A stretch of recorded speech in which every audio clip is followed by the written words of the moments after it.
Hello friends, welcome to the channel JIV and CIV Made Simple.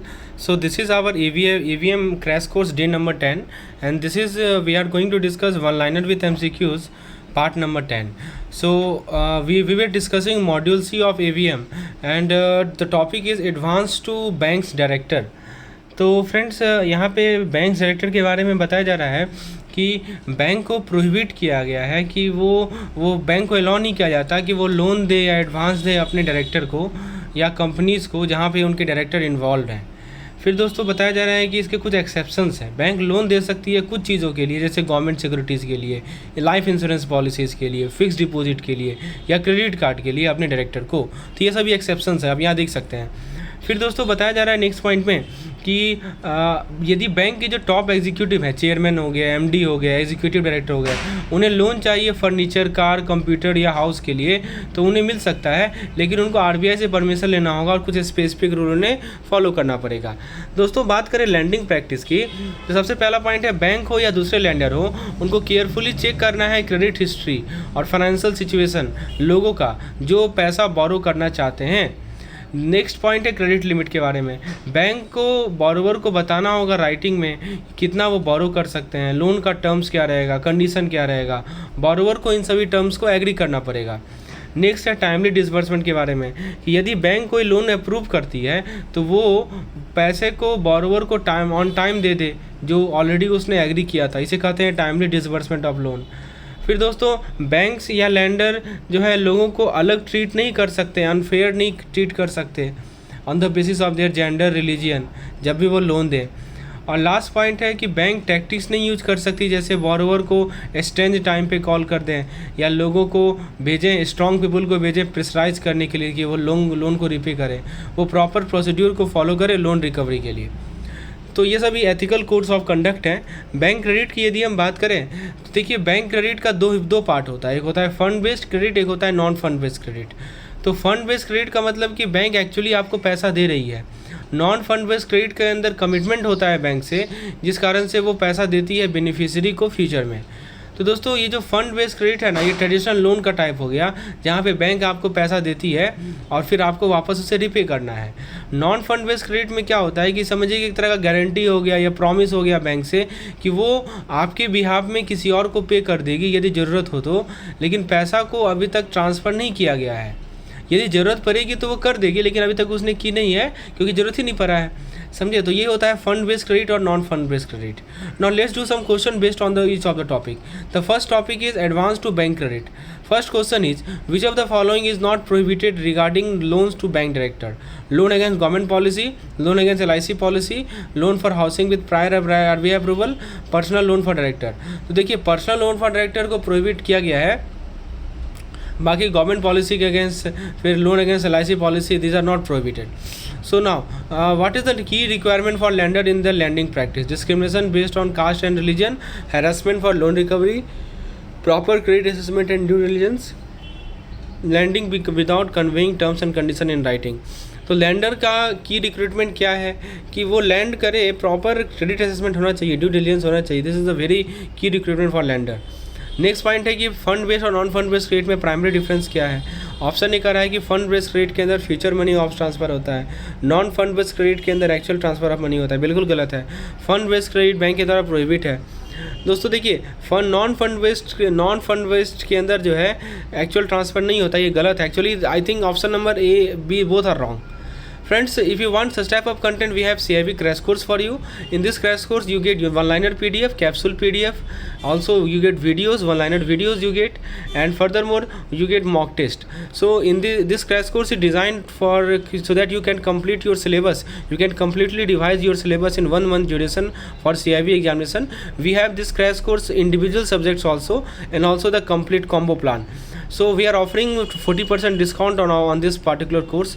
You just have to install our app, and on the app you can see this particular course. The link of app and this course is provided in the description section. Just click the link and you will get this particular course. Now let's continue our discussion regarding the non-fund based credit. तो देखिए non fund based credit के बारे में क्या बताया जा रहा है कि नॉन फंड बेस्ड क्रेडिट का मतलब कि आपको पैसा अपफ्रंट नहीं मिल गया, एक तरह का प्रॉमिस है, एक गारंटी है बैंक से, लेकिन ये रियल मनी में कन्वर्ट हो सकता है। यदि ज़रूरत पड़ेगा तो इसे रियल मनी में हम इसे कन्वर्ट कर सकते हैं। अच्छा, आप कुछ एग्जांपल बता सकते हैं नॉन फंड बेस्ड क्रेडिट का? देखिए मैं आपको एग्जांपल समझाता हूँ। नॉन फंड बेस्ड क्रेडिट का तो एग्जांपल हो सकता है, जैसे मान लीजिए कि बैंक जो है प्रॉमिस कर रही है आपको पे करेगी कुछ सिचुएशन में। जैसे सिचुएशन में क्या हो सकता है, जैसे देखिए, जैसे मान लीजिए कि बैंक गारंटी एज्योर करती है कि एज्योर किसी और को किया, आप है, आपके दोस्त है, तो आपके दोस्त को बोल देगी कि आपके बिहाफ में आपके दोस्त को बैंक पेमेंट कर देगी, ठीक है, तो बैंक कवर करेगी। यदि आप पेमेंट नहीं कर पाए तो बैंक कवर करेगी। तो ये होता है गारंटी, ये होता है हमारा नॉन फंड बेस्ड क्रेडिट। और आप बताइए फंड बेस्ड क्रेडिट क्या होता है? तो दोस्तों सिंपल सी बात है कि फंड बेस्ड क्रेडिट के अंदर एक्चुअल मनी का लैंडिंग होता है। अब ये दो तरह का हो सकता है। अब बताइए क्या क्या दो तरीका है? एक शॉर्ट टर्म हो सकता है जो कि कम अवधि के लिए होगा, एक लॉन्ग टर्म हो सकता है। फिर दोस्तों उसके बाद नेक्स्ट पॉइंट है हमारा क्रेडिट से रिगार्डिंग। क्रेडिट के रिगार्डिंग क्या है कि लोन जो है अलग अलग पर्पज़ के लिए दिया जाता है, जैसे डेली बिजनेस की नीड हो, जिसको हम लोग वर्किंग कैपिटल रिक्वायरमेंट भी कहते हैं। पता है ना वर्किंग कैपिटल रिक्वायरमेंट क्या होता है? वर्किंग कैपिटल रिक्वायरमेंट और डेली बिजनेस नीड एक ही चीज़ है। फिर बड़े बड़े प्रोजेक्ट्स के लिए, एक्सपोर्ट रिलेटेड एक्टिविटीज़ के लिए या फार्मिंग के लिए। तो दोस्तों आप बता सकते हैं कि क्या ये जो फंड बेस्ड क्रेडिट होता है ये अलग अलग कस्टमर के लिए होता है क्या? तो बिल्कुल, this fund based credit are for different types of customer like business, individual, international client etcetera. अब जरा लोन पॉलिसी की बात कर लेते हैं दोस्तों। देखिए लोन पॉलिसी में सबसे पहला पॉइंट है कि बैंक रूल बनाती है कि कैसे लोन दें, मार्केट कंडीशन पे डिपेंड करके। मार्केट कंडीशन को देख के बैंक नियम बनाती है, ठीक है। तो दूसरी बैंक क्या कर रही है, अपना स्ट्रेंथ क्या है, वीकनेस क्या है, इसको SWOT एनालिसिस बोलते हैं। SWOT समझते हैं ना? SWOT का मतलब होता है स्ट्रेंथ, वीक्स, अपॉर्चुनिटी, थ्रेट, ठीक है।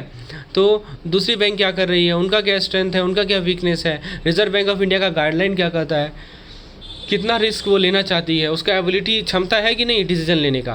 तो ये सभी पॉइंट बैंक देखती है, तब जाके लोन पॉलिसी को बनाती है। अब देखिए दोस्तों यहाँ पे क्रेडिट अप्रेजल बहुत इंपॉर्टेंट पॉइंट है।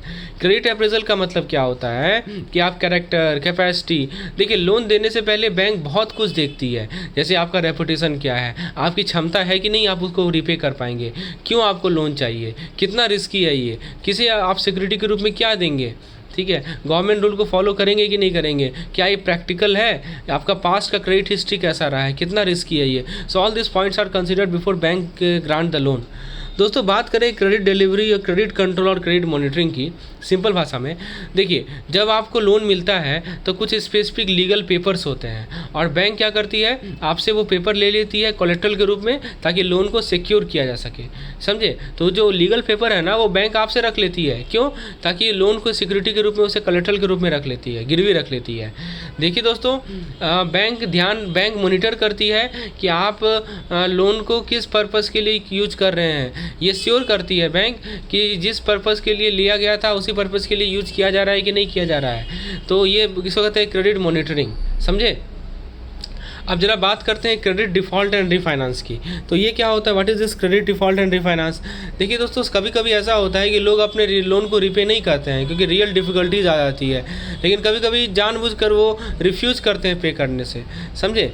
तो कभी कभी बैंक को क्या करना पड़ता है कि पैसा लेना पड़ता है, पैसा चाहिए होता है ताकि वो लोन को कवर कर सके, लेकिन मेन रिस्क जो है हमेशा किसके पास रहेगा, बैंक के पास रहेगा, और ये चेंज नहीं होगा कैसे वो क्रेडिट को दे रहे हैं। पहला सवाल आपके सामने, विच of the following is the type of non fund based credit, working capital loan, bank guarantee, agriculture finance, project finance. तो ऑप्शन है होगा इसका आंसर बैंक गारंटी। बाकी जो तीनों है ना, वर्किंग कैपिटल लोन और agriculture finance, project finance, fund based credit. Fund based credit can be categorize into based on all the following except. तो फंड बेस्ड क्रेडिट को कैटेगराइज कर सकते हैं इन सभी में से। एक्सेप्शन क्या है, customer type, purpose, location, period. सही जवाब है इसका लोकेशन। देखिए फंड बेस्ड क्रेडिट को आप पर्पस के बेसिस पे क्लासीफाई कर सकते हैं, कस्टमर के टाइप के बेसिस पे कर सकते हैं, but you can't do on the basis of location, right. Now कौन कौन से फैक्टर्स हैं जो कि लोन पॉलिसी को अफेक्ट करते हैं बैंक में? Weather condition, exposure limit, social media trend या फॉरेन एक्सचेंज रेट। बताइए लोन पॉलिसी को क्या एक्सचेंज करेगा? तो ऑब्वियसली आपका एक्सपोजर लिमिट ही तो इन्फ्लुएंस करेगा, कितना आप एक्सपोज्ड हैं, राइट। आपसे पूछा जा रहा है कि क्रेडिट डिलीवरी का पार्ट क्या है, assessing risk grade, loan disbursement procedure, credit history detail, feasibility. तो ये जो लोन डिसबर्समेंट प्रोसीड्यूर होता है, this is the part of credit delivery. दोस्तों कौन अल्टीमेट रिस्क बियर करता है जहाँ पे रिफाइनेंसिंग की रिक्वायरमेंट होती है बैंकिंग में, तो this is borrowed by the bank जो रिफाइनेंस प्रोवाइड कर रहा है। Friends we have a specific crash course, subject wide crash course for you like for AVM. So if you want to enroll in AVM crash course, you just have to click on the link provided in the description section and you can go through. Okay, this crash course is very useful if you are in dilemma which subject to cover, which module to focus on. We have tried our level best to provide you the content which is exam focused, completely prepared as per the last previous year asked question. So this will help you in your ultimate preparation. So the rest thing will be provided to the paid member. Thank you.